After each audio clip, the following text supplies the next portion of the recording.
Buenas tardes, hermanos. Bueno, el día de hoy vamos a seguir con nuestro estudio de la primera carta de Pedro. Es un placer estar aquí con ustedes y volverlos a ver. Y el día de hoy vamos a estudiar el capítulo 4 de la primera carta de Pedro, del versículo 12 al versículo 19. De ver. Los niños pueden salir a sus clases. Adelante, perdón, discúlpenme, lo olvidé.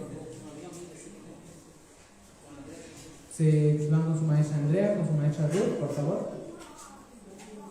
Y bueno, nosotros continuamos. Entonces nos corresponde el estudio del versículo 12 al versículo 19 del capítulo 4 de la primera carta de Pedro. Esta sección se titula Padeciendo como cristianos, y para poder empezar voy a hacer la lectura de la palabra de Dios y seguidamente voy a hacer una oración. Entonces, la palabra de Dios dice así en la primera carta de Pedro, capítulo 4, versículos 12 al 19.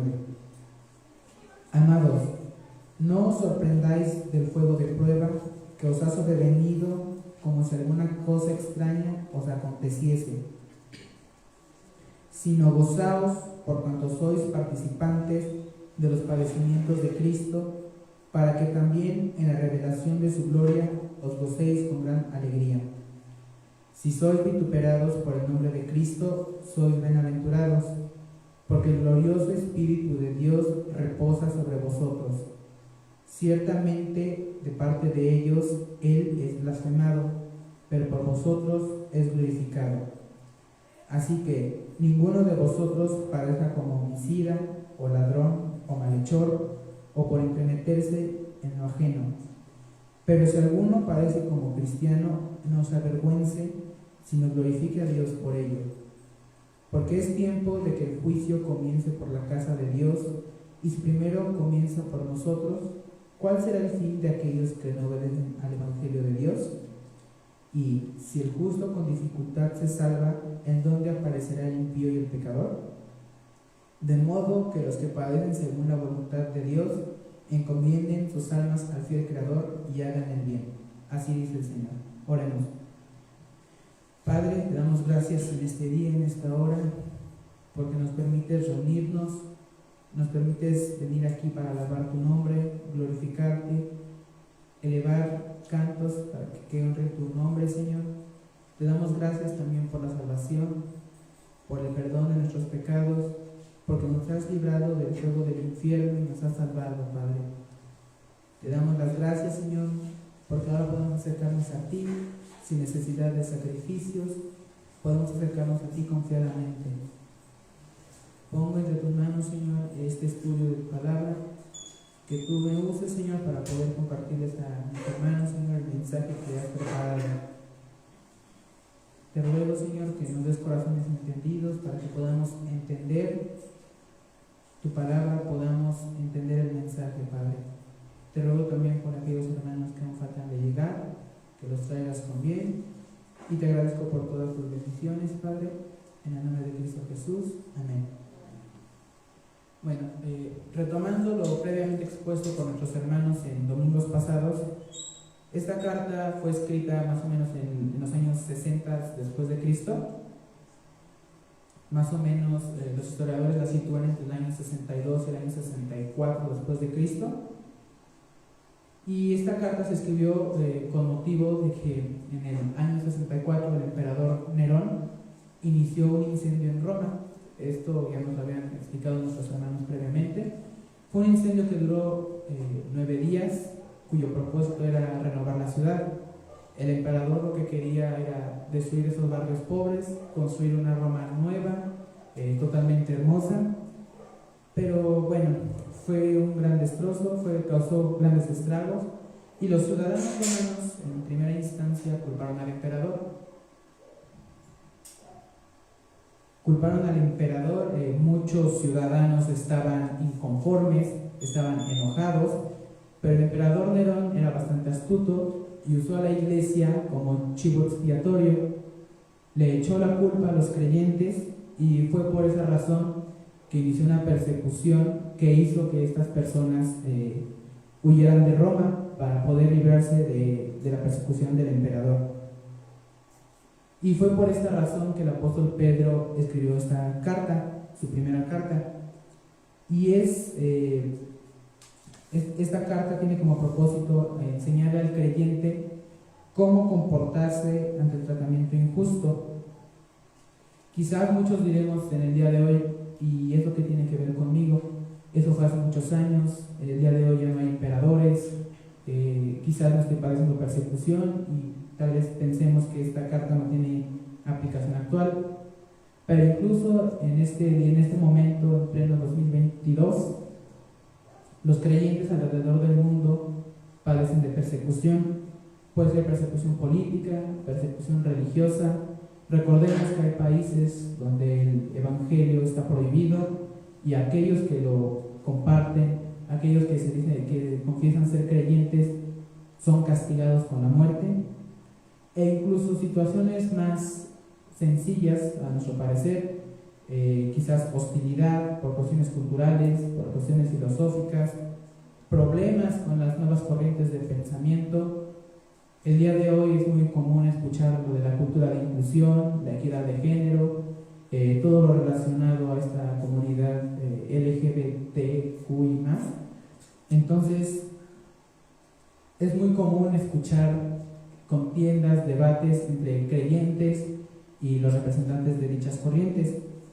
Entonces, hermanos, esta carta, aún al día de hoy, 2 de enero de 2022, no ha perdido validez, no ha perdido aplicación y sigue siendo tan válida, sigue siendo tan fuerte como en el momento en que Pedro le envió a estas personas que estaban padeciendo de persecución por causa del emperador.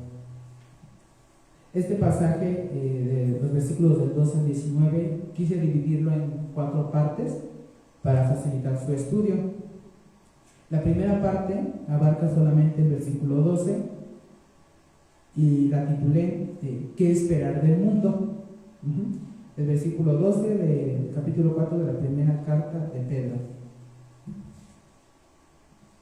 Bueno, a primera vista, a primera visión, el apóstol nos advierte que en un mundo como en el que vivimos, en el mundo actual, y siempre en todo momento, lo que nos espera va a ser sufrimiento, persecución. Quizás no sea sufrimiento físico, quizás no sea alguna enfermedad, puede ser algún sufrimiento diferente, como el causado por las burlas, la hostilidad, la violencia o los insultos. En el versículo 12, el apóstol Pedro inicia con una palabra muy especial, la palabra amados. Esta palabra nos muestra amor, compasión, un afecto y un cuidado de parte de Dios.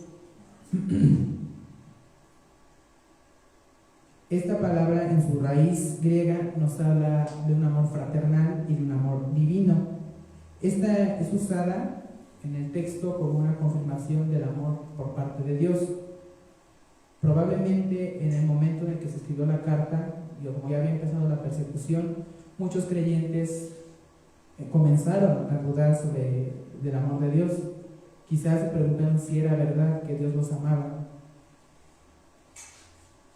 Probablemente en sus mentes estaban entenebrecidas por el miedo, el temor a ser atrapados.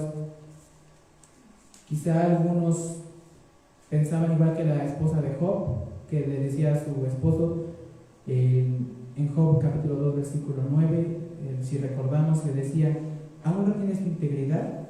Maldice a Dios y muérete.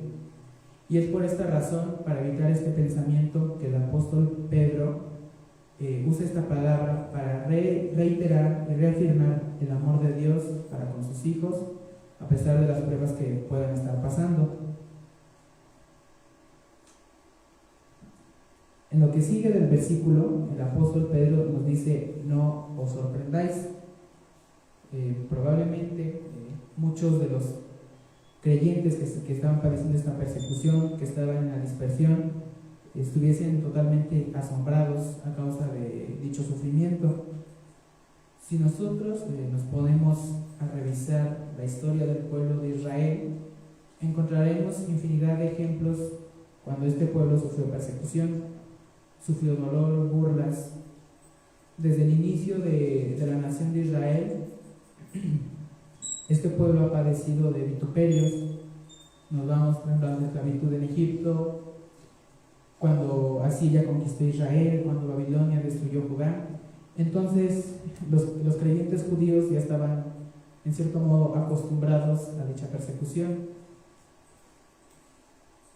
Pero los creyentes de pueblos gentiles, los creyentes griegos, incluso los mismos creyentes romanos, probablemente jamás pensaron y jamás habían imaginado que por aceptar a Cristo iban a padecer semejante situación.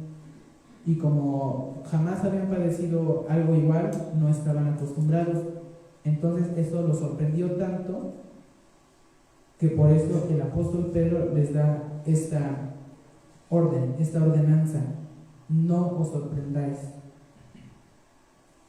Es una indicación que le da el apóstol Pedro a los creyentes, y es una expresión similar a como nuestro Salvador la usó en los evangelios cuando le dijo a María: no me toques. Es algo similar, es con la misma intención, una indicación, una orden. Y bueno, por la manera en que el apóstol se expresa, podemos pensar que estos creyentes ya estaban totalmente sorprendidos, estaban extrañados de la persecución. Por esta razón el apóstol les da esta orden. En la Nueva Versión Internacional, la Biblia Nueva Versión Internacional lo traduce de la siguiente manera. Lo traduce como cesar de extrañarse o cesar de sorprenderse. O sea, dejen de hacerlo. Lo que nos confirma todavía más lo que quería decir el apóstol Pedro. Ahora, la palabra sorprendáis, su etimología nos dice que el apóstol Pedro usó esta palabra para indicar a los miembros de la iglesia, a los creyentes, que la persecución no era algo ajeno a la iglesia, no era algo del otro mundo, y que si en realidad somos creyentes, si somos creyentes verdaderos, es algo inherente hacerlo. Obviamente, si somos creyentes nominales, jamás vamos a padecer de persecución, jamás vamos a padecer de burlas. Pero si somos realmente hijos de Dios, el mundo siempre nos va a traer sufrimiento, nos va a traer dolor, nos va a traer burla, nos va a traer vituperio. Entonces, hermanos, no hay que sorprendernos si alguna vez somos discriminados, somos ofendidos, porque si somos realmente hijos de Dios, entonces, ¿qué nos espera que nos dé el mundo? Recordemos también nuestro estudio del Evangelio de Mateo. Hablamos en una ocasión sobre que a nuestro Señor lo insultaron. Entonces, si a nuestro Señor lo insultaron, ¿qué nos espera a nosotros que somos sus seguidores, somos sus hijos? Vayamos por favor a Mateo 10:25.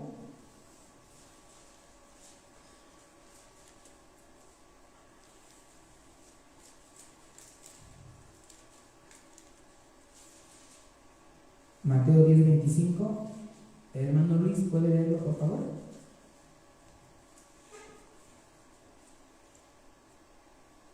Dice la palabra de Dios: bástale al discípulo ser como su maestro y al siervo como su señor. Si al padre de familia le llamaron Beelzebul, los demás lo harán a los de su casa. Aquí está nuestro Salvador. Nuestro Señor mismo nos advirtió acerca de esta persecución, y Él nos dijo que no nos extrañáramos, porque si a Él, siendo nuestro Salvador, siendo Dios, blasfemaron su nombre y lo llamaron Beelzebú, entonces ¿qué nos espera a nosotros, que somos simples seres humanos?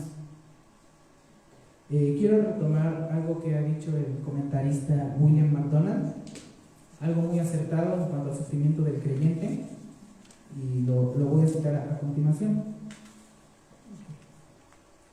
Es especialmente cierto que los que asuman una postura abierta por Cristo se convierten en blanco de salvajes ataques.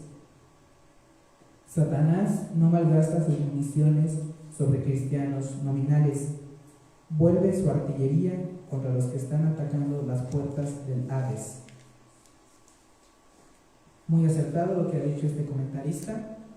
Si nosotros realmente somos creyentes, seremos blanco constante de ataques, de burlas, de violencia. Y hermanos, esto es bueno, debemos gozarnos ante estos ataques. En un momento hablaremos más acerca de esto. Si somos realmente hijos de Dios, debemos de gozarnos por si sufrimos. Pero hermanos, si nos decimos ser hijos de Dios, si nos decimos ser creyentes y no padecemos ese sufrimiento, no padecemos esas burlas, el mundo no nos rechaza, hay algo preocupante ahí. Hay que analizarnos, hermanos, hay que revisar qué es lo que está mal. Y esto, hermanos, tiene un fundamento bíblico. En Santiago capítulo 4, versículo 4, claramente el autor, el escritor, nos dice qué es lo que sucede si tenemos una amistad con el mundo, si no padecemos si no padecemos por parte del mundo. En Santiago capítulo 4, versículo 4, dice así: si gustan, no lo busquen. Oh almas adúlteras, ¿no sabéis que la amistad del mundo es enemistad contra Dios? Cualquiera, pues, que quiera ser amigo del mundo, se constituye enemigo de Dios. Entonces, hermanos, el hecho de ser creyente nos hace enemigos del mundo. Y como enemigos del mundo, el mundo siempre nos va a odiar. El odio nos conlleva a la violencia, nos lleva al sufrimiento. Pero hermanos, si esto sucede, hay que dar gracias a Dios, porque significa que en realidad somos hijos de Él. Ahora, si continuamos en el versículo 12, el apóstol Pedro habla acerca de un fuego de prueba. Nos dice: no os sorprendáis del fuego de prueba. La raíz de esta expresión se refiere a un horno de fuego ardiente. En la industria de los metales, especialmente en el caso del oro, estos metales se meten a un horno de fuego para poder purificarlos. En el proceso de extracción del oro, el oro no viene puro, siempre trae otras cositas por ahí. Puede traer otros metales, puede traer otras basuritas, puede traer otros elementos. Pero para lo que se usa el oro, estos elementos que vienen con él cuando se extrae no son necesarios. Entonces lo que se requiere es meter el oro a un horno de fuego. Se le somete a varios procesos para poder limpiarlo y dejarlo puro y perfecto para que pueda ser usado. La palabra de Dios está llena de ejemplos que respaldan lo dicho por el apóstol Pedro. Por ejemplo, en Proverbios capítulo 27, versículo 21, podemos buscarlo, por favor.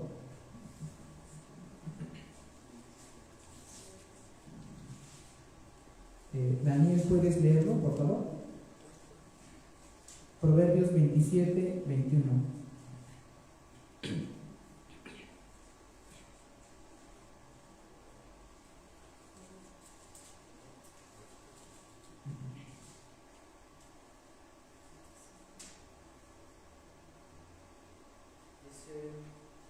El crisol prueba la plata y la hornaza el oro, y al hombre la boca del que no labra. Gracias. Aquí podemos ver la misma idea. Es una analogía que se hace con los metales preciosos y el alma del ser humano. Retomando esta idea, probablemente para los creyentes que recibieron esta primera carta de Pedro, esta persecución y el sufrimiento que estaban padeciendo por parte del emperador probablemente era una gran desilusión si lo comparamos con las bendiciones que promete el Evangelio. Probablemente ellos ya estaban hartos, estaban cansados, estaban enojados. Esto los había desilusionado en gran manera, pero el apóstol Pedro aclara que este sufrimiento es meramente necesario para poder purificar al creyente y de esta manera preparar a los hijos de Dios para que puedan entrar en la vida eterna. El saber esto, hermanos, debe ser causa de gran gozo en nuestros corazones, porque significa que nuestro Señor nos está puliendo, nos está purificando para poder entrar al reino de los cielos. Este dolor es algo pasajero. Una vez escuché, no recuerdo de qué hermano, una comparación, que si nosotros pusiéramos nuestra vida a lo largo de la eterna existencia de Dios, nuestra vida no sería más que un pequeño puntito. Entonces, si comparamos la eternidad con nuestra existencia, el dolor que padezcamos en este mundo va a ser pasajero, no dura absolutamente nada. Y hermanos, esto es una prueba de calidad para nosotros como creyentes. Nosotros, hermanos, al ser probados, seremos sometidos a dolor, a sufrimiento, pero esto, como ya les había mencionado, es con el fin de purificarnos. Esta aflicción que nosotros pasamos como creyentes es una prueba de calidad para nosotros. De esta manera, nuestro Señor Todopoderoso va a probar a los que se dicen ser creyentes y a los que no lo son.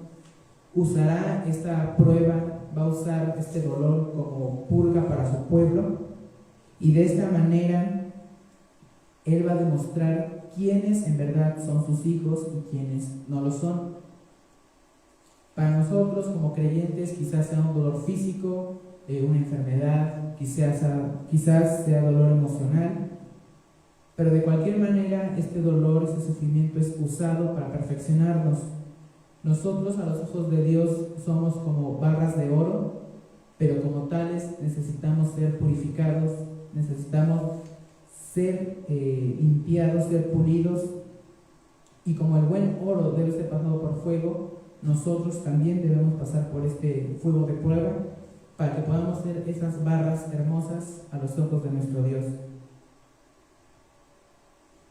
Seguimos en el versículo 12, nos dice la siguiente parte: el fuego de prueba que os ha sobrevenido como si alguna cosa extraña os aconteciese.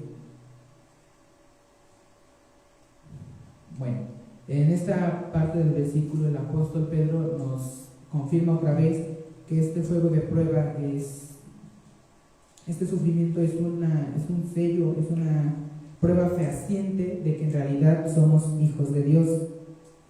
El maltrato que a lo largo de la historia ha sufrido, que el día de hoy sufre y seguirá sufriendo la iglesia, nos da cuenta, nos da una prueba del amor de Dios para con sus hijos, porque es de esta manera en que Él nos perfecciona y nos prepara para poder disfrutar de las bendiciones allá en el reino de los cielos.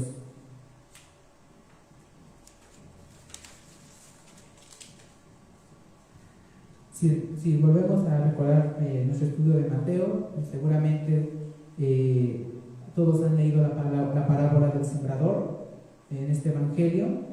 Nuestro Señor hace una comparación de los seres humanos como semillas, y quiero retomar la imagen de las semillas que cayeron sobre la tierra. Si recordamos, estas semillas crecieron demasiado rápido porque no estaban a mucha profundidad, pero al primer rayo de sol se marchitaron, se secaron y perecieron.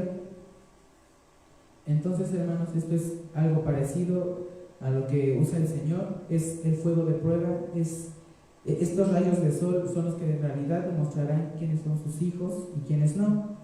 Y bueno, también, hermanos, retomando esta parábola, tenemos que recordar que hay que evangelizar lo más correctamente posible. Evitemos ser culpables de la sangre de aquellas personas que no fueron salvas y que por nuestra evangelización vivieron siempre en una mentira.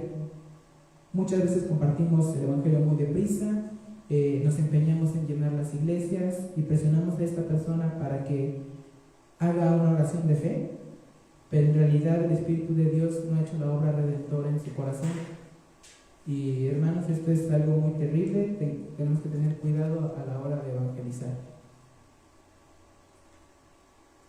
No tengo dudas, el apóstol Pedro no lo menciona, pero tampoco me quedan dudas que en el momento en que él escribió la carta, hubo muchos supuestos creyentes que al primer atisbo de la persecución desertaron del Evangelio, prefirieron regresar a sus costumbres anteriores, y pues de esta manera el Señor demostró que estas personas no eran en realidad hijos suyos.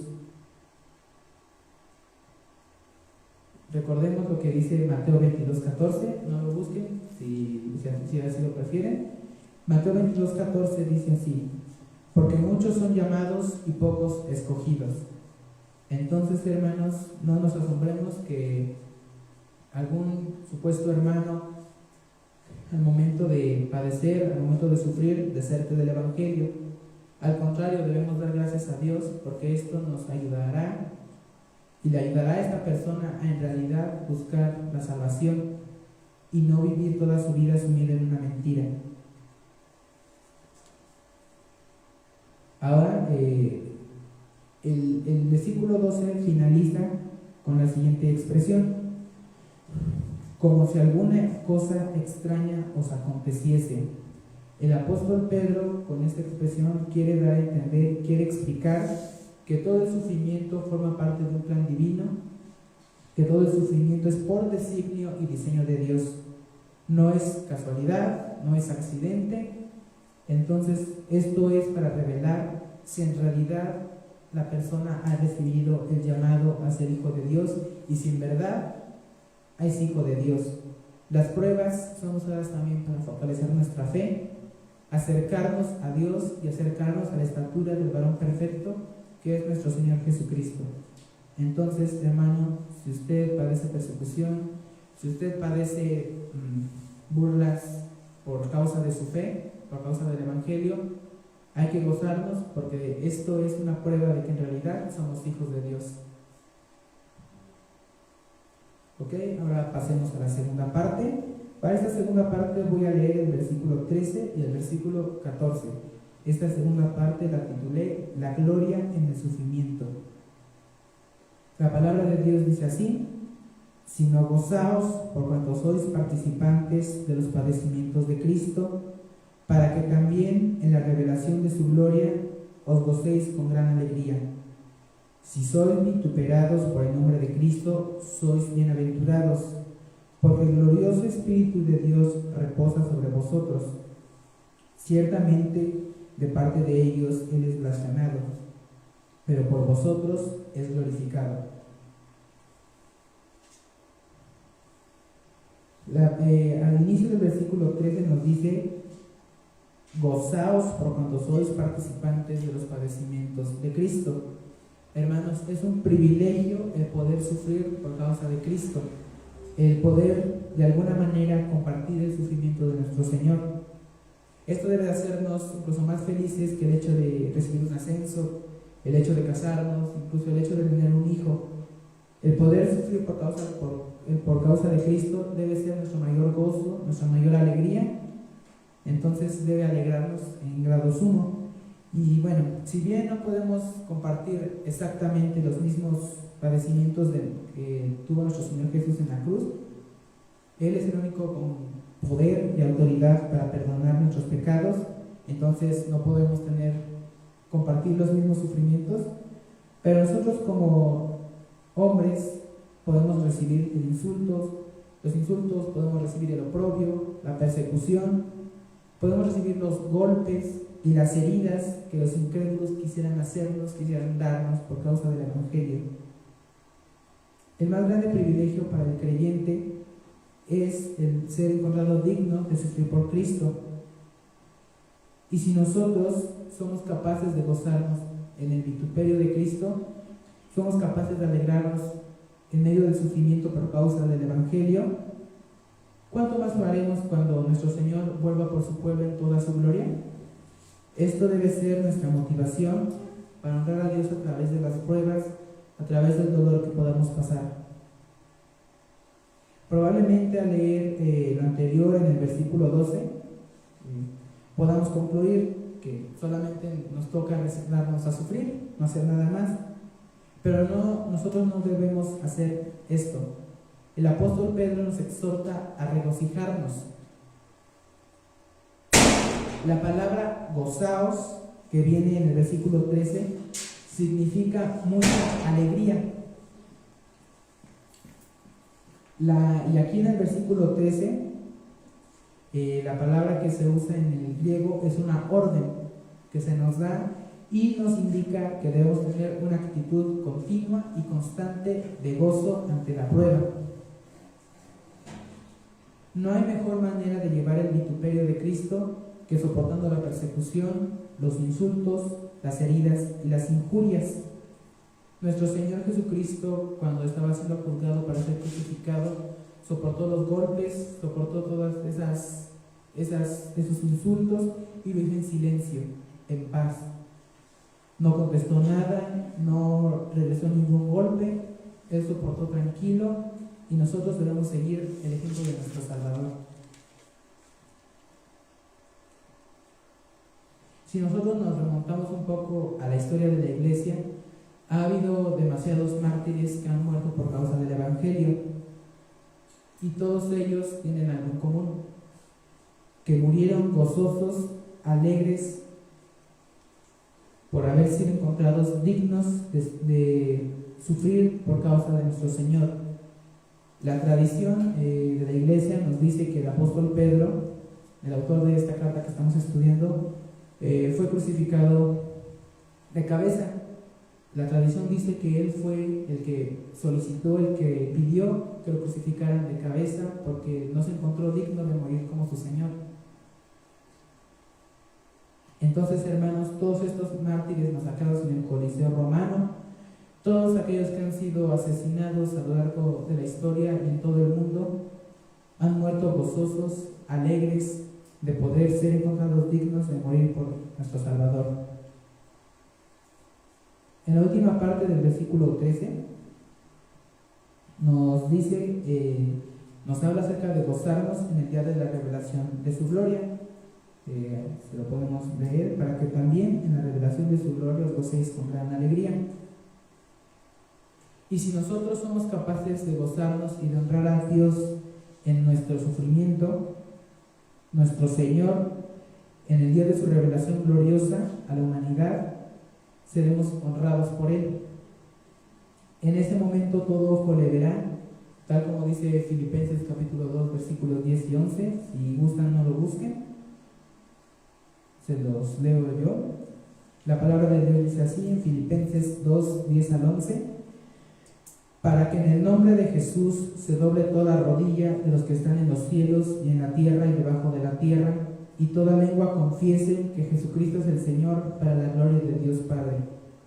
Será en ese momento, en ese entonces, que nosotros, sus hijos, que le hayamos honrado mediante nuestro sufrimiento, mediante nuestras pruebas y mediante nuestro dolor, los que hayamos llevado su vituperio siempre gozosos, ese día, hermanos, recibiremos honra de nuestro Señor, recibiremos honor de aquel que nos amó y dio su vida por nuestros pecados. Ahora pasemos al versículo 14, que dice: si sois vituperados por el nombre de Cristo, sois bienaventurados, porque el glorioso Espíritu de Dios reposa sobre vosotros. Ciertamente de parte de ellos Él es blasfemado, pero por vosotros es glorificado. El apóstol Pedro inicia con una condicionante. Nos dice: si sois vituperados por causa de Cristo. La consecuencia a esta condicionante nos la da el mismo texto. Nos dice que somos bienaventurados. Los cristianos de la iglesia primitiva, ellos sabían bastante bien, conocían bastante bien el verdadero significado de ser maltratados por causa de Cristo. Y ellos se gozaban, se consideraban, se sentían bienaventurados por poder participar del sufrimiento del Salvador. Si me acompañan a Mateo capítulo 5, versículo 11 y 12, por favor.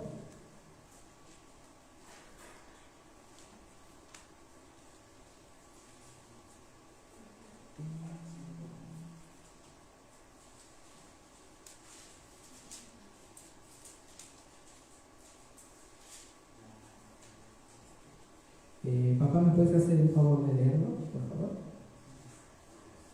Dice Mateo 11, Mateo 5, versículos 11 y 12.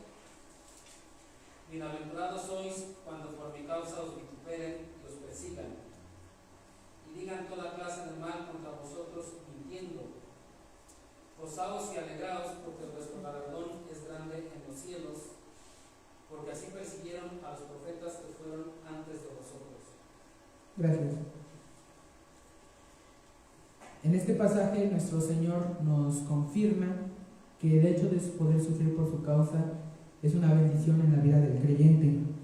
Si se cumple lo anterior, si somos humillados, si somos vituperados por causa de Cristo, demos gracias a Dios. Si somos perseguidos por causa del Evangelio, esto es una prueba irrefutable de que somos hijos de Dios. Y siendo hijos de Dios, entonces el Espíritu de Dios reposa sobre nosotros. En esta parte del versículo 14, donde dice, porque el glorioso Espíritu de Dios reposa sobre vosotros, es una expresión que en sí misma se convierte en un sello indudable, un sello de fe, una prueba fehaciente de nuestra salvación. Si alguno de nosotros va de compras y nuestras hermanas no me dejan mentir, busca los mejores productos de la mejor calidad y a la hora de comprar cierto producto siempre revisamos que tenga el sello de garantía. Si compramos alguna medicina es lo mismo, tenemos que revisar si tiene el sello de garantía. Un producto enlatado o envasado siempre buscamos que traiga esta prueba de que es un producto genuino. Entonces, esto no solo se aplica a alimentos, también se aplica a la vida del creyente. En el caso de nosotros como hijos de Dios, el Espíritu Santo, el Espíritu de Dios, es ese sello de calidad que certifica nuestra genuinidad como hijos de Dios. Ahora, sin embargo, aunque el hecho de que el Espíritu de Dios repose sobre nosotros no es tan sencillo como parece ser. Recordemos que nuestro Dios es un Dios trino y recordaremos las partes de la Trinidad: Dios Padre, Dios Hijo y Dios Espíritu Santo. Entonces, el hecho de que el Espíritu de Dios repose sobre nosotros quiere decir que Dios mismo está con nosotros, está en nosotros. Nosotros debemos sentirnos agradecidos, somos en gran manera bendecidos y afortunados al poder tener al Espíritu Santo en nuestras vidas. En los profetas del Antiguo Testamento, ellos solamente lo tenían durante un tiempo, un ratito, quizás 5 minutos, y tenían que esperar, tenían que orar bastante para poder recibir el Espíritu de Dios. Pero nosotros, como hijos de Dios, ahora podemos tenerlo siempre en nuestras vidas. Como prueba de esto, les voy a leer el segundo libro de Reyes, capítulo 3, versículo 15. No lo busquen, nada más escuchen. La palabra de Dios dice así: mas ahora traedme un tañedor. Y mientras el tañedor tocaba, la mano de Jehová vino sobre Eliseo. Aquí está un ejemplo, hermanos, de cómo los profetas del Antiguo Testamento solamente podían tener el Espíritu de Dios un ratito, pero nosotros, al ser hijos de Él, al ser hijos de Dios, lo tenemos todo el tiempo, todo momento con nosotros. El Espíritu Santo es aquel que nos brinda consuelo y un alivio sobrenatural al dolor de la prueba. Es un espíritu glorioso, como dice el espíritu del versículo 14, porque es Dios mismo, y la naturaleza divina de Dios lo hace en sí mismo glorioso. Ahora, el verbo reposa significa que el Espíritu de Dios está sobre nosotros, está en nuestras vidas. Y también nos habla acerca del propósito del Espíritu Santo en nosotros, que es el dar descanso al creyente en el tiempo de la prueba.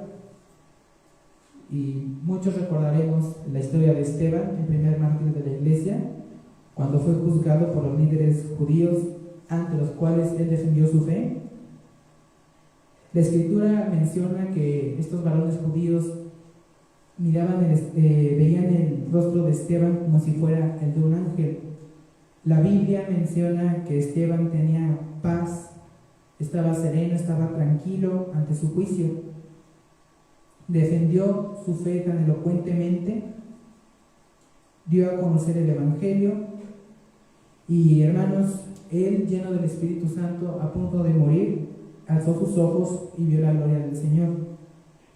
Y aún mejor, hermanos, él pidió por el perdón de aquellos que lo estaban apedreando. Esta es la función del Espíritu Santo en la vida del creyente. Él dará descanso, él dará reposo, dará paz, dará tranquilidad. Hay muchos ejemplos como el de Esteban a lo largo de toda la historia.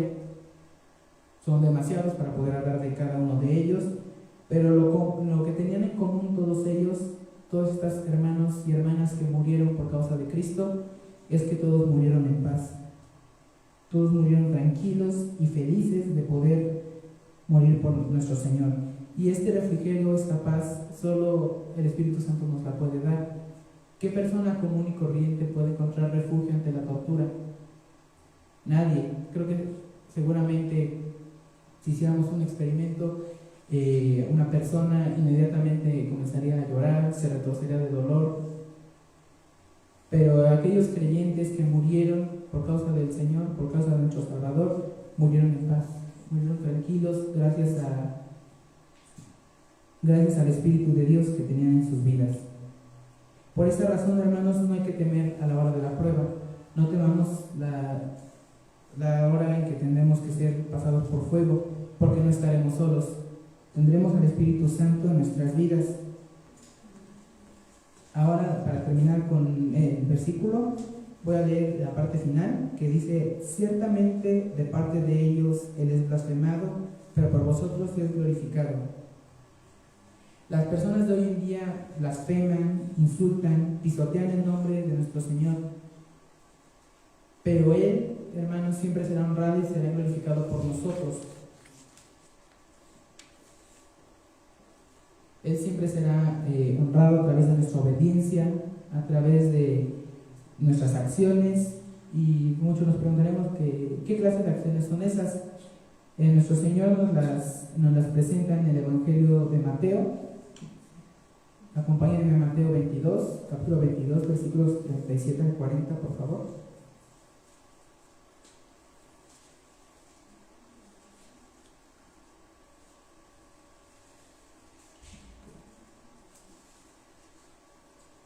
Mateo 22, versículos 37 al 40. Hermano Luis, ¿lo puede leer, por favor? Capítulo 22, versículos 37 al 40.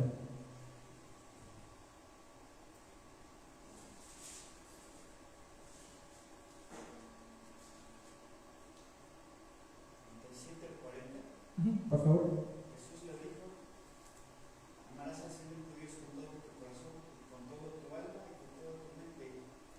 Este es el grande y el primer mandamiento. Y el segundo es semejante a él: amarás a tu prójimo como a ti mismo. De estos dos mandamientos dependen toda la ley de los profetas. Gracias.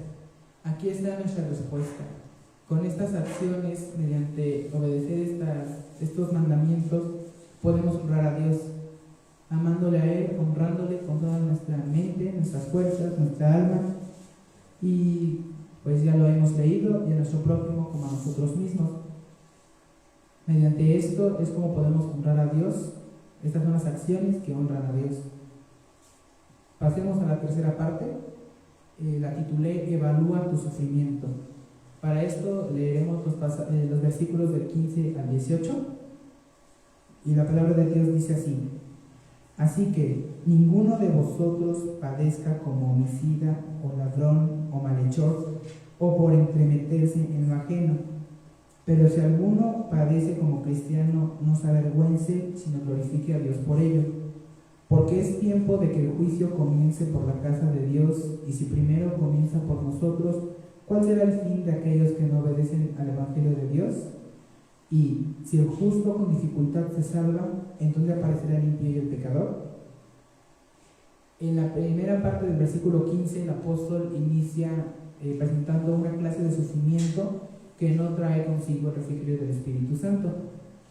El apóstol Pedro da una lista de una lista breve de ciertos pecados que traen sufrimiento, pero que no traen consigo el refrigerio del Espíritu Santo. Son acciones que no honran a Dios y traen vergüenza al testimonio de Cristo. En el versículo 15 se menciona a los homicidas, a los ladrones, a los malhechores y a los que se entrometen en lo ajeno. En el mundo antiguo, el crimen de homicidio y el de robo obtenían la pena capital. Entonces, el apóstol Pedro aclara que si es nuestro caso y nosotros estemos padeciendo por nuestro propio pecado, debemos recibir nuestro castigo sin quejarnos. Y de la misma manera, no esperemos el consuelo del Espíritu Santo, porque estamos sufriendo por nuestra propia culpa, por nuestro pecado.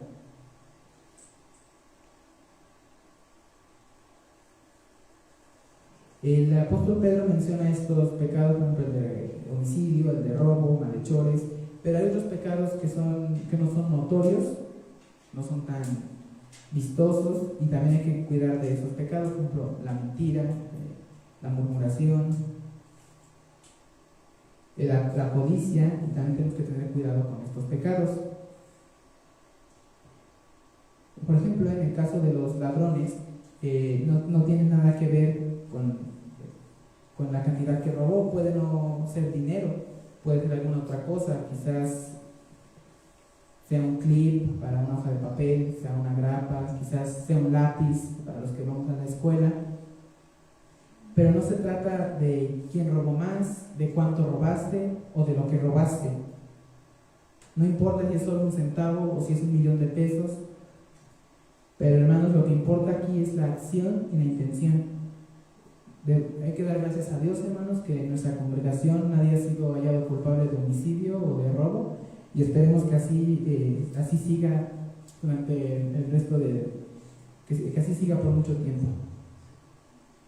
El siguiente pecado que menciona es malhechores. En griego esta palabra hace referencia a varios delitos, no habla de uno en específico. Una persona que haya sido culpable de cualquier delito y debe recibir su castigo por la ley.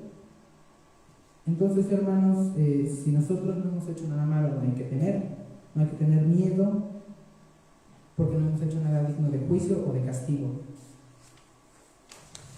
Ahora viene el último pecado que enlista el apóstol, entremeterse en lo ajeno. Esta palabra solamente se usa una vez en el Nuevo Testamento y es en esta ocasión. El apóstol menciona que este pecado también es causa de la pérdida del consuelo del Espíritu Santo. Su significado de la palabra entremeterse en lo ajeno tiene que ver con alguien que se mete en cosas ajenas. Se le puede llamar agitador y busca pleitos.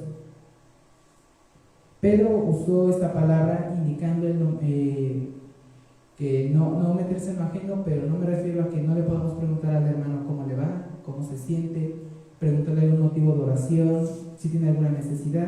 Es todo lo contrario, hermanos. Podemos acercarnos a los demás, a nuestros hermanos, preguntarle cómo se siente, si necesita algo, si tiene algún motivo de oración. Podemos ayudarles a su crecimiento espiritual. Pedro usa esta palabra para indicar a los creyentes que no se metan en el activismo político y en la agitación civil. De acuerdo al contexto que se vivía en este momento, el contexto en el que estaban estos creyentes, quizás había mucha tristeza, mucha rabia, mucha ira contenida, y querían manifestarse en contra del gobierno injusto. Entonces, en este caso, los creyentes iban más allá de su fe, no tienen ya una legítima preocupación por el Evangelio, y como dichas actividades son perjudiciales para el gobierno y para la sociedad, deben ser castigadas. Entonces, hermanos, es totalmente erróneo que el creyente vea el castigo por ser agitador, porque es incorrecto que se vea como un supuesto sufrimiento por causa del Evangelio. Si un hermano se desvía de su fe y esto le causa hostilidad, problemas, resentimiento o persecución, tiene el mismo derecho de obtener la gracia del Espíritu Santo que aquella persona que ha cometido homicidio, es decir, no tiene el derecho. Para terminar con este versículo, es preciso que aclaremos que es indispensable, es importante mantener un buen testimonio de Cristo, ya que en estos pecados que lista el apóstol Pedro y muchos otros más no hay gloria para su nombre, solo hay vergüenza para el nombre de nuestro Señor. Y es algo terrible compartir el Evangelio a una persona, que esta persona esté escuchando atentamente, pero que al final digan: yo, ¿para qué quiero ser cristiano? Son iguales a las demás personas. Probablemente haya tenido una mala experiencia con algún otro creyente o incluso conmigo mismo. Probablemente yo iba manejando en el coche, se me atravesó otro carro, otro conductor, le grité de cosas, se me olvidó, y a los 10 años le estoy compartiendo del Evangelio, pero a él no se le ha olvidado, y él sí recuerda con lujo de detalle todo lo que pasó y rechaza el Evangelio por mi culpa, ¿no? Es un ejemplo.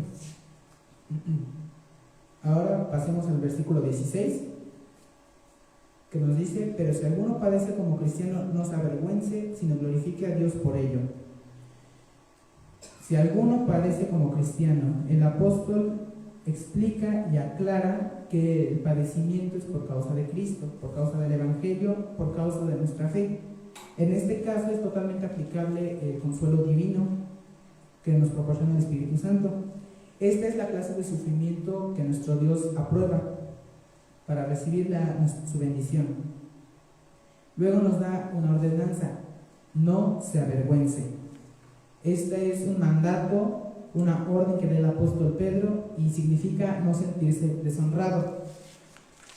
Entonces, hermanos, el sufrimiento, la persecución, el dolor, la injuria, el vituperio, los insultos, los golpes, la burla y la prueba que causa el Evangelio no son causa de vergüenza. Más bien, nosotros deberíamos avergonzarnos de ser considerados dignos de sufrir por Cristo, siendo pecadores incapaces de agradar a nuestro Dios.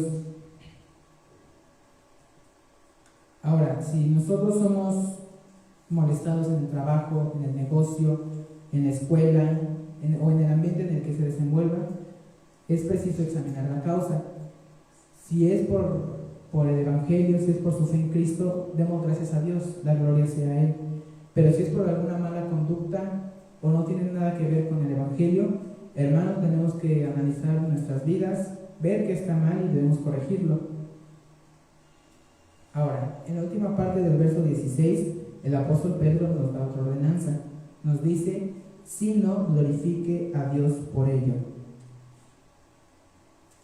En la primera parte, donde nos da la ordenanza de no avergonzarnos, se podría haber quedado ahí nada más. Pero entonces, ¿qué deberíamos hacer? Entonces el apóstol nos indica que debemos de alabar, de glorificar a Dios por ello. Si somos considerados dignos de sufrir por nuestro Salvador, debemos alabarle. Bendito sea Dios. Ahora tal vez surja la pregunta: ¿cómo glorificar a Dios? Me gustaría citar al predicador británico George Campbell Morgan, que vivió allá en el siglo XIX, y él dice así: esto es más que gloriarse en el nombre, es vivir de una manera tan digna de todo lo que este nombre significa, que se dé gloria a Dios. Si uno es conocido como cristiano y no vive como tal, deshonra a Dios. Llevar este nombre es asumir una responsabilidad grande y gloriosa, pero no menos solemne. El ser llamado hijo de Dios, el ser llamado a ser cristiano, es un gran compromiso y una gran responsabilidad. Un cirujano de la especialidad que sea, por ejemplo, en el caso de una cirugía del corazón, tiene una gran responsabilidad en sus manos. Si tiene un pequeño error, por ligero que sea, por mínimo que sea, la persona, el paciente que está operando puede perder la vida. Pero aún más grande que esto es la responsabilidad de llevar el nombre de Cristo. No seamos de aquellos supuestos creyentes que se dicen ser cristianos, pero deshonran el santo nombre del Altísimo con sus hechos.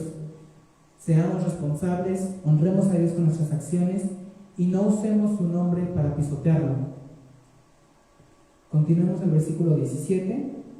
El apóstol Pedro aquí realiza un contraste entre los sufrimientos de la iglesia de Dios en este mundo y los compara con el sufrimiento de los impíos en la condenación eterna. El versículo inicia con tres palabras muy importantes, porque es tiempo. El comentarista William MacDonald hace referencia a este pueblo, a este tiempo, como la dispensación de la iglesia, que va desde el día de Pentecostés hasta el día en que Cristo venga por su iglesia, el día del arrebatamiento. La siguiente parte del versículo dice así: de que el juicio comience por la casa de Dios. En este verso, el término la casa de Dios es una referencia directa a nosotros como iglesia, es una referencia a sus hijos. Entonces, aquí la palabra juicio hace referencia a un proceso legal, un proceso judicial donde se toma una decisión sobre el pecado de una persona, y aquí en esta parte de la Biblia se refiere a un juicio divino. El juicio divino que va dirigido a los creyentes es la decisión que nuestro Señor toma sobre nuestros pecados. Ciertamente va a incluir disciplina, pero lleva a la limpieza de nuestra alma y nos libra de la condenación eterna. En el tiempo actual la iglesia está sufriendo el juicio, podríamos llamarlo así, del mundo de incrédulos. En este momento los hijos de Dios están padeciendo de la misma manera que nuestro Señor padeció cuando estuvo en la tierra. Pero el apóstol Pedro plantea una pregunta comparativa. Y si primero comienza por nosotros, ¿cuál será el fin de aquellos que no obedecen el Evangelio de Dios? En el tiempo actual los creyentes sí sufren bastante, padecen por hacer el bien, pero es una manera en que Dios nos prepara y nos prueba para entrar al reino de los cielos. Ahora, el apóstol Pedro se pregunta: ¿cuál será el fin de aquellos que no obedecen al Evangelio de Dios? La respuesta es sencilla: su destino inevitable es el juicio de Cristo en el gran trono blanco, donde los enviará a la condenación eterna. Este es el fin de aquellos que no obedecen el Evangelio de Dios. Si nosotros padecemos pruebas y persecución en este mundo, ¿qué les esperará a ellos en la condenación eterna? Esto, hermanos, debe ser una motivación para nosotros, para que compartamos el Evangelio y llevemos el glorioso nombre de nuestro Dios a lo más recóndito de la tierra. Ahora, para terminar, quiero hacer una comparación entre el sufrimiento del creyente en el mundo actual y el sufrimiento del incrédulo por la eternidad. Sí, el sufrimiento del creyente es terrible, puede parecernos excesivo, pero comparado con nuestro sufrimiento, el sufrimiento de aquellos que mueran sin haber creído en Cristo, sin haber aceptado el Evangelio, será un juicio devastador, un juicio asolador, y pasarán la eternidad en el lago de fuego que arde con azufre. Pasemos al versículo 18, el cual nos plantea una nueva interrogante. Nos dice: si el justo con dificultad se salva, ¿en dónde aparecerá el impío y el pecador? La raíz griega de la palabra dificultad significa a duras penas, apenas. Algo así como la expresión que muchas amas de casa a veces dicen con la comida: apenas alcanzó la comida, difícilmente. Esto es para poner de manifiesto la dificultad con la que se obtiene nuestra salvación, con la que el creyente fue salvado. Desde la perspectiva humana y desde la perspectiva divina, nuestra salvación fue adquirida a un precio enorme. Tanto así que ni siquiera todo el oro, ni toda la plata, ni todas las joyas del mundo podrían haber pagado la salvación de una sola persona, cuanto menos la de todas las almas de la humanidad. Pero nuestro Señor Jesucristo, que nos lavó de nuestros pecados con su sangre, Él fue el que pagó el precio de nuestro perdón. Ahora, si tomamos nuestra naturaleza humana, nosotros como creyentes estamos expuestos a los peligros y a las tentaciones, y es por pura gracia y un milagro el hecho que el ser humano puede entrar en el reino de los cielos. La disciplina divina es otra manera de saber si en realidad somos hijos de Dios. En la carta a los Hebreos, en el capítulo 2, versículos 7 y 8, no lo busquen, el autor toma una comparativa de la figura paterna para poder dar su mensaje, donde un padre corregirá, castigará y dará disciplina a su hijo porque los ama. Los exhorta y los corrige porque no quiere que se pierdan, no quiere que traigan sobre sí mismos la maldición de la desobediencia. Entonces, desde la perspectiva de Dios, eso es una prueba de que somos realmente sus hijos. Y Él usa la disciplina para purificar nuestra alma, para fortalecer nuestra fe y mantenernos siempre en el camino de justicia. Entonces, hermano, si usted comete algún pecado y el Señor le disciplina, alégrese, gócese, siéntase dichoso porque es en realidad su Padre, es en realidad el Hijo de Dios. Pero si es el caso contrario, entonces hay un grave problema por ahí y ha llegado el momento de hacer un análisis de su vida. Nosotros como creyentes, hermanos, debemos esforzarnos por entrar en la puerta estrecha. Será un camino difícil, será lleno de dolor, de sufrimiento y de pruebas, pero este es el método más seguro y eficaz para demostrar quién es hijo de Dios y quién no lo es. Previamente les hablé acerca de que es por pura gracia que el ser humano pueda salvarse y es por pura gracia que podemos enfrentar la prueba. Entonces, ¿qué les espera a aquellos pecadores que han muerto en sus pecados? ¿Simplemente dejarán de existir? ¿O quizás Dios les va a dar un lugar en el cielo porque es puro amor? De ninguna manera esto va a ser posible. Pedro nos dice que el sufrimiento del creyente es mínimo con el castigo eterno del impío en el infierno. Esto es una distinción entre los sufrimientos terrenales del pueblo de Dios y los sufrimientos eternos de los injustos que les espera para el resto de la eternidad. Y ya la última parte, la cuarta parte, la titulé Encomienda tu sufrimiento a Dios. Para esto leeremos el verso 19, que dice así: de modo que los que padecen según la voluntad de Dios encomienden sus almas al fiel Creador y hagan el bien. Al leer la primera parte, el apóstol Pedro habla de un sufrimiento justo y santo ocasionado por el nombre bendito de Cristo, no por nuestro pecado. Siempre hay que tener eso presente, hermanos. Nos da una indicación bastante acercada en la palabra encomienden. Esta palabra en su raíz hace referencia a un término bancario que quiere decir depositar para obtener una custodia segura. Nosotros vamos al banco y ahí dejamos nuestro dinero para que lo guarden porque confiamos en que va a estar seguro. Confiamos en que en el banco lo van a proteger de los ladrones. Si usted va a cualquier sucursal bancaria, sea de Bancomer, de Banamex, del banco que sea, usted va a encontrar cámaras de seguridad, puertas con acceso restringido, guardias, contraseñas y bastantes protocolos de seguridad para poder acceder a los valores. Ahora, de una mejor manera, nuestro Señor nos guarda y nos protege. Él es el que nos da esa custodia segura. El Señor Jesucristo usó este mismo término en la cruz cuando entregó su alma a Dios al dar su último aliento. Además, hermanos, ¿qué temor tendremos? ¿A quién le tendremos miedo si nuestro Dios Todopoderoso es quien cuida de nuestras almas? Nosotros no debemos temer a aquellos que pueden destruir el cuerpo, nada más. Nuestro Señor Jesucristo nos aclaró que hay que temer a aquel que es poderoso para destruir el alma y el cuerpo en el infierno, que es Dios, el divino Creador.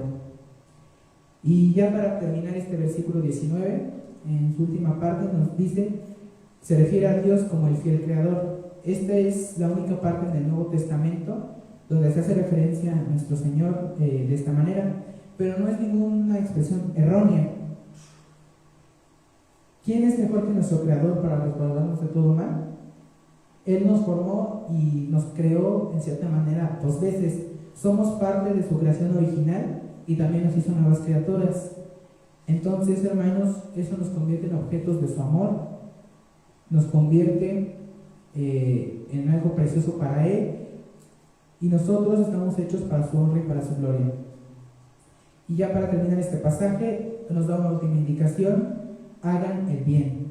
Es algo simple, es algo sencillo de entender.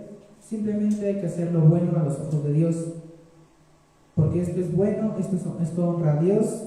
Tenemos que alabar a nuestro Señor mediante nuestro testimonio, confiar en nuestras cargas, y nuestro Señor, que es fiel y justo, Él jamás nos va a dejar, hermanos. Quiero compartirles el Salmo 31 del 1 al 4, no lo busquen. La palabra de Dios dice así: En ti, oh Jehová, he confiado. No sea yo confundido jamás. Líbrame en tu justicia. Inclina a mí tu oído. Líbrame pronto. Sé tú mi roca fuerte y fortaleza para salvarme, porque tú eres mi roca y mi castillo. Por tu nombre me guiarás y me encaminarás. Sácame de la red que han escondido para mí, pues tú eres mi refugio. Ya para concluir, quiero rescatar lo más importante de cada parte. La primera parte, ¿qué es lo que debemos de esperar del mundo? Nosotros no somos de este mundo, somos peregrinos y extranjeros en esta tierra. Y cuando entendamos nuestra posición como tales, sabremos que nos espera un sufrimiento, y como no somos del mundo, vamos a ser odiados por las personas del mundo, vamos a ser maltratados y seremos perseguidos por causa del Evangelio. De la segunda parte podemos concluir que es un gozo para nosotros como creyentes ser dignos de padecer persecución por causa de nuestro Señor. Si sufrimos rechazo por causa de la palabra de Dios, somos bienaventurados. Hay que alegrarnos y gozarnos, porque si nosotros honramos a Dios por medio de nuestro dolor, ocasionado por el Evangelio, un dolor santo, entonces nuestro Señor Jesús nos honrará cuando se manifieste en toda su gloria. Y además, hermanos, no hay que temer, porque nuestro Dios ha provisto de un consuelo para sus hijos, que es el Espíritu Santo que reposa sobre nosotros. De la tercera parte podemos rescatar que tenemos que valorar nuestro sufrimiento, analizar nuestra vida y ver cuál es la causa de nuestros padecimientos. Si es por causa del Evangelio, eso es bueno y agradezcamos a Dios por ello. Pero si es el caso contrario y es por algún pecado, hermano, hay que hacer un análisis de nuestras vidas, revisar nuestro corazón, confesar nuestro pecado a nuestro Señor, ponerse a cuentas con Él, y Él, que es fiel y justo, nos perdonará. De la cuarta parte, tenemos que encomendar nuestro sufrimiento a Dios. Si hemos sido hallados dignos de padecer por Cristo, no hay que tener temor. Encomiende su alma a Dios, encomiende su sufrimiento a Dios, entregue su alma al Creador, porque en todo el universo no hay nadie que se compare, no hay nadie mejor que Dios para proteger nuestras vidas, para proteger nuestras almas. Agárrese fuerte de la mano del Salvador y no tema a aquellos que solamente destruyen el cuerpo, pero que el alma no pueden destruir. Y quiero compartirles, ya para finalizar, una frase del predicador británico Charles Spurgeon, que dice así: el camino de la tristeza, y solo ese camino, lleva a la tierra donde se desconoce la tristeza. Oremos, hermanos. Padre, te damos gracias, Señor, porque nos has demostrado, Señor, que tú nunca nos dejas, que si somos hallados dignos de sufrir por tu causa, tú has enviado al Consolador, has enviado a tu Espíritu bendito para que nos fortalezca, para que nos guíe. Y Señor, te damos gracias, Señor, porque nuestro sufrimiento es enviado por ti, es diseñado por ti y es usado por ti para purificarnos y prepararnos para entrar a la vida eterna. Te damos gracias por tu palabra, Señor, y te ruego que lleves con bien a nuestros hermanos a sus hogares, que los lleves con bien. Y Señor, también te pido por nuestro hermano que ha de compartir el siguiente domingo, que tú le des sabiduría de lo alto y que pueda, Señor, podamos tener el corazón abierto para poder oír tu voz, obedecer tu palabra, Padre. Te damos gracias por todo esto, en el nombre de Jesús. Amén. Dios les bendiga, hermano.